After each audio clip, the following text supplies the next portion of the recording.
ఇప్పుడు పీఠాల విషయం వచ్చేటప్పటికి సొంత పీఠాలని చిన్న చిన్నవి ఎవరు పడితే వాళ్ళు పెట్టేస్తున్నారు స్వామివారు. మాకు తెలిసి జగద్గురు పీఠమే పీఠము, వారు అంగీకరించినటువంటిది ఉపపీఠముగా ఉంటుంది తప్ప ప్రత్యేకముగా పీఠం ఉండడానికి వీల్లేదు కదా. అసలు పీఠము అంటే ఏమిటి స్వామి? ఇప్పుడు శృంగేరి పీఠంలో వ్యాఖ్యాన సింహాసనం అని ఒకటి ఉన్నది.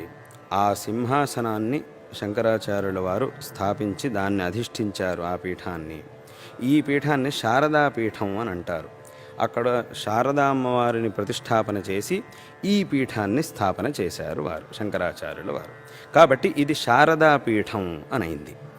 ఈ పీఠానికి అంటే అక్కడ ఉన్నటువంటి ఆ వ్యాఖ్యాన సింహాసనాన్ని ఎవరైతే అధిష్ఠిస్తారో వారు ఆ పీఠానికి అధిపతులు అవుతారు.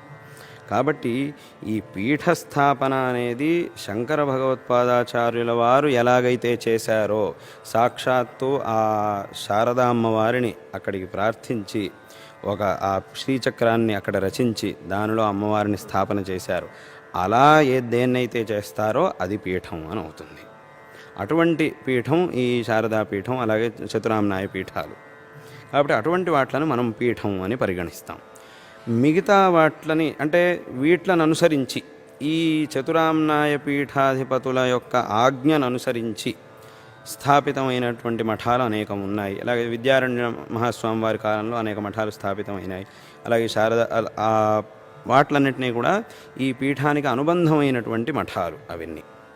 కాబట్టి పీఠం అనే మాటని ఈ చతురామ్నాయ పీఠాల యొక్క విషయంలో మాత్రం మనం ప్రయోగిస్తాం, ఆ పీఠం అనే శబ్దాన్ని. మిగతా విషయాల్లో మఠం అని ప్రయోగం చేస్తాం. మఠం అంటే అది ఏదైనా అవ్వచ్చు, ఎక్కడైనా స్థాపన కావచ్చు మఠం అనేది.